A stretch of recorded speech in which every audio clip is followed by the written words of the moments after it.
some people might say I'm the old man in the Bates. People come up to me and say, you know, you're old. When I wake up, even now, I feel like I'm in my late 50s.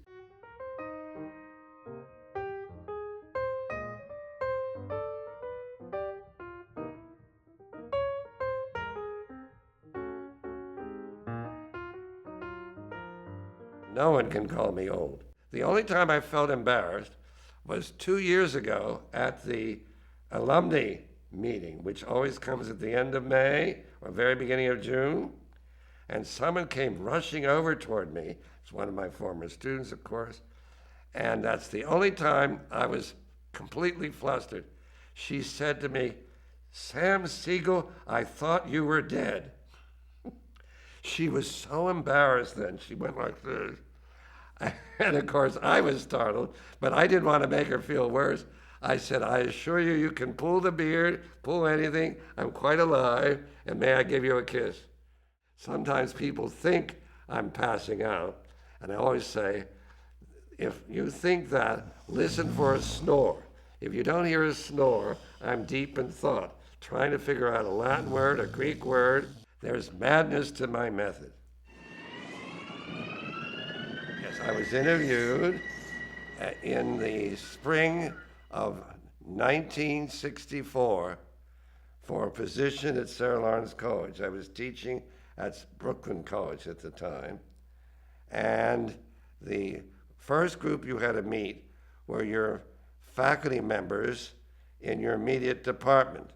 Since there was no immediate department, I'm the founder of Greek and Latin as such, more or less. I met the English teachers and the French teachers in the faculty dining room. That's the first time I ate there.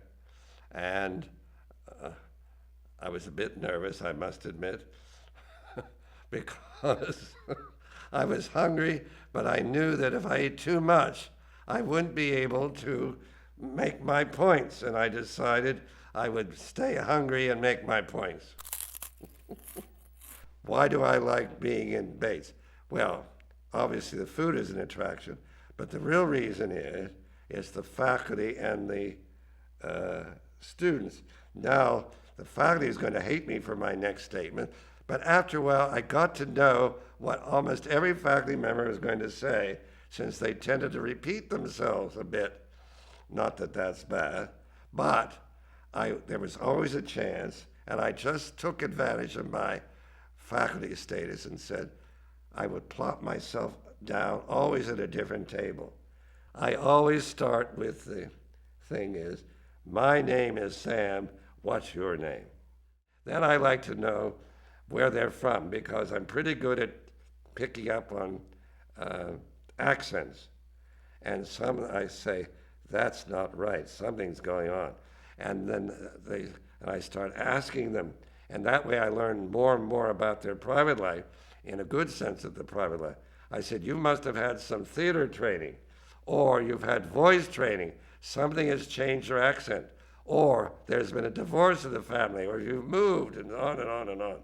Oh, I talk about their subjects, and then I say, well, then you've read this, and they get worried, I haven't heard of that book. And I said, well, what about another? And I'm always giving them a little bit of a push to become more scholarly also. So I'm doing all these things, plus then I sort of become their honorary don. Anything from A to Z, I teach them.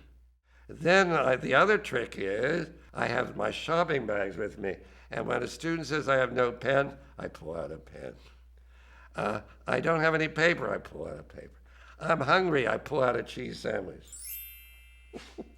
Yes, that's why. The real thing is the company. I'm Samuel B. Seigle. I'm about to be 84. I'm from Pittsburgh, Pennsylvania. I'm New Yorker now, and I love Sarah Lawrence, and I hope to keep going for a long time.